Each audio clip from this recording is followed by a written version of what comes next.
Friends, మనం ఈరోజు ప్రధాన నగరాలను నేర్చుకుంటున్నాం సింధు నాగరికతలో. అందులో ఫస్ట్ది హరప్ప నగరం. హరప్ప నగరం గురించి నేర్చుకుందాం మనం. ఆకస్మిక ఉద్భవం నగరం. దీనినే గేట్వే సిటీగా పేర్కొంటారు అన్నట్టు. ఇది సింధు నాగరికతకు ఈ హరప్ప నగరం అనేది గేట్వే సిటీగా పేర్కొంటారు. హరప్ప చుట్టుకొలత 5 కిలోమీటర్లు. మొత్తం హరప్ప చుట్టూ ఇక్కడ చూస్తున్నారు, హరప్ప అనేది దీని చుట్టుకొలత అంట 5 కిలోమీటర్లు. బయటపడిన వాటిల్లో మొదటిది ఇది. ఈ హరప్ప నగరం అనేది బయటపడిన నగరాలలో మొట్టమొదటిది అన్నట్టు. ఎప్పుడు 1921లో 12 చిన్న ధాన్యాగారాలు. ఇందులో చిన్న ధాన్యాగారాలు ధాన్యాన్ని స్టోర్ చేసేవి ఉన్నాయి అన్నట్టు. అవి ఎన్ని ఉన్నాయి మొత్తం అంటే 12 ఉన్నాయి.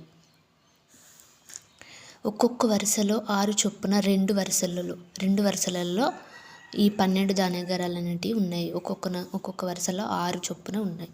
ఈ ధాన్యాగారాలు ఈజిప్ట్ నాగరికతలోని టెల్ అమర్నా విధానమును పోలి ఉంది. టెల్ అమర్నా అనే విధానమును ఈ ధాన్యాగారాలు అన్నట్టు ఇవి ఇక్కడ చూస్తున్నారు కదా, ఇవి ధాన్యాగారాలు. పిక్చర్స్లో చూడండి. ఈ ధాన్యాగారాలు అనేటివి అంట 12 ఉన్నాయంట టోటల్గా. 2 వరుసలలో, ఒక వరుసలో 6, ఒక వరుసలో 6. ఇవన్నిటి దేన్ని ఈ పోలికతో ఉన్నాయంటే ఈజిప్ట్ నాగరికతలోని టెల్ అమర్నా అనే విధానంను పోలి ఉన్నాయంట. 6 హోమవేదికలు. హోమం చేస్తారు కదా, ఆ వేదికలంట ఇందులో ఈ హరప్ప నగరంలో 6 ఉన్నాయంట. కంచుతో తయారు చేసిన అద్దాలు ఉన్నాయి. ధాన్యం మార్చే వేదికలు. ధాన్యాన్ని ఒక ప్లేస్ నుండి ఇంకో మార్చే వేదికలు కూడా ఉన్నాయి. శ్రామికుల గృహ వరుసలు. శ్రామికులు ఉంటారు కదా, అంటే లేబర్స్, పనిచేసే వాళ్ళ గృహాలు వరుసలలో ఉన్నాయన్నమాట. ఎర్రని ఇసుక రాయితో చేసిన నగ్న పురుష మొండం. అనేది ఇక్కడ మనం చూడొచ్చు. రాతితో చేసిన పురుష స్త్రీ నర్తకి విగ్రహం. రాతితో చేసినటువంటి పురుషుల స్త్రీల నర్తక విగ్రహాలు కూడా ఇక్కడ బయలుపడ్డాయి.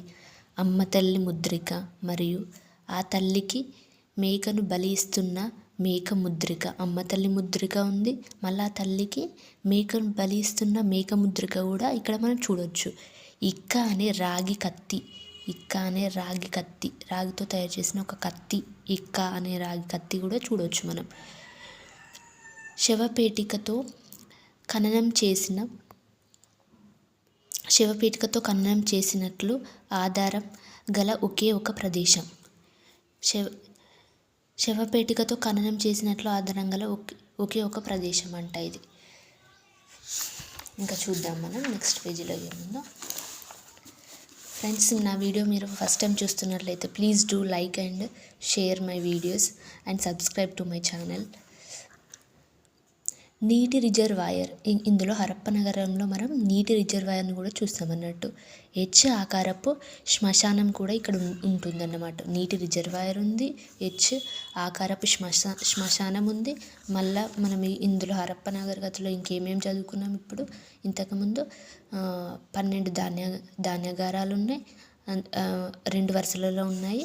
ఆ ఈజిప్ట్ నాగరికతతో పోలి ఉన్నటువంటి టెట్ అమర్నా విధానంలో పోలి ఉన్నాయి అన్నట్టు. ధాన్యాగారాలు ఉన్నాయి, మళ్ళా 6 హోమ వేదికలు ఉన్నాయి, కంచు అద్దాలు ఉన్నాయి, ధాన్యం మార్చే వేదికలు ఉన్నాయి, శ్రామికుల గృహ వరుసలు ఉన్నాయి, ఎర్రని రాయితో చేసిన నగ్న పురుష మొండం ఉంది, రాతితో చేసిన పురుష స్త్రీ నర్తక విగ్రహం ఉంది, అమ్మ తల్లి ముద్రిక ఉంది, మళ్ళీ ఆ తల్లికి మేకను బలిస్తున్న మేక ముద్రిక ఉంది, ఇక్క అనే రాగి కత్తి ఉంది.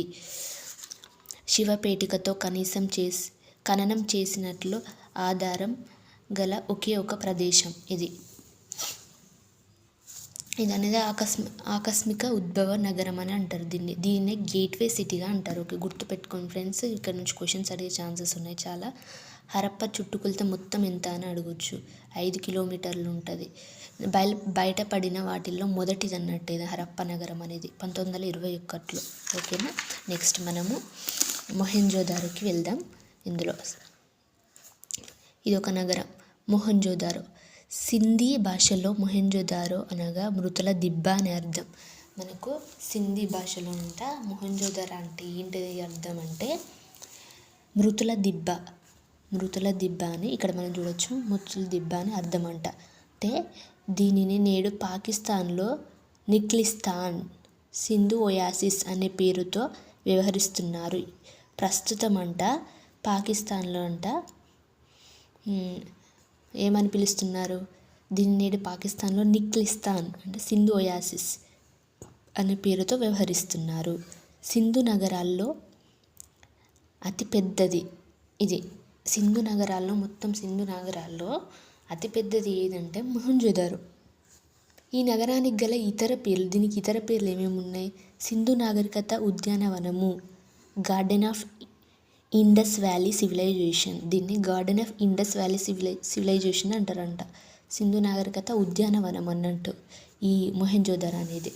హరప్పనేమో సింధు నాగరికతకి గేట్వే, అదేమో హరప్ప గేట్వే ఆఫ్ సింధు నాగరికత.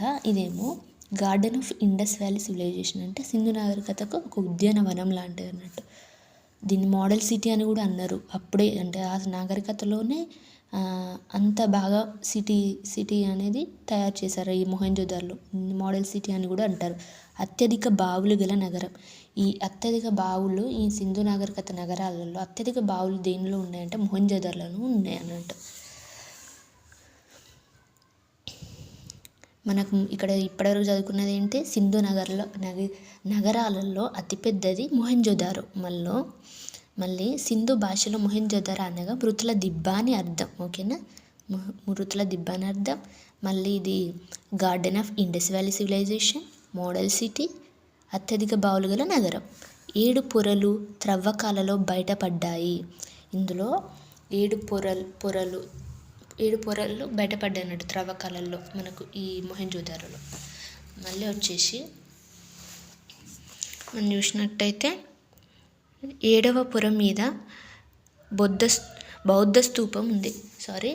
7వ పొర మీద మనకు ఈ 7 పొరలు అనేవి బయటపడ్డాయి అంటే మొహంజోదరోలో. 7వ పొర మీద బౌద్ధ స్తూపం అనేది ఉందంట. మహాస్నానవాటిక, పుష్కరిణి, పెద్ద పెద్ద స్నానవాటికలు ఉన్నాయన్నమాట అక్కడ. ఇక్కడ ఈ డైమెన్షన్స్ కూడా ఇచ్చారు. 11.6 × 6.9 × 2.4 మీటర్లు ఉంది. మహాధాన్యాగారం కూడా ఉందంటే అండి ఇక్కడ. 45.71 × 15.25 మీటర్లు మహాధాన్యాగారం ఉంది. మహాస్నానవాటిక ఉంది. 7 పొరలు బయటపడ్డాయి. అందులో 7వ పొర మీద బౌద్ధ స్తూపం ఉంది. దీర్ఘచతురస్రాకార భవనం, అసెంబ్లీ హాల్ కూడా ఉంది అప్పుడే. దేవాలయం మరియు ఒక పెద్ద సభా మండపం. దేవాలయం ఉంది, ఒక పెద్ద సభా మండపం కూడా ఉంది. 40 అడుగులు దేవాలయం మరియు ఒక పెద్ద సభా మండపం. నేసిన ఎర్రటి గుడ్డ ముక్క కూడా దొరికింది అన్నట్టు. ఖరీదైన దుస్తులు ధరించిన అర్ధనిమీలిత నేత్రుడైన గడ్డపు మనిషి యొక్క స్టీటైట్ విగ్రహం, ప్రీస్లీ కింగ్.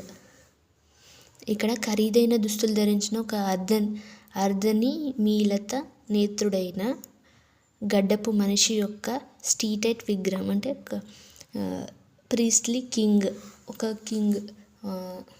ఒక విగ్రహం ఉంది. కంచు నగ్న నర్తకి విగ్రహం ఉంది.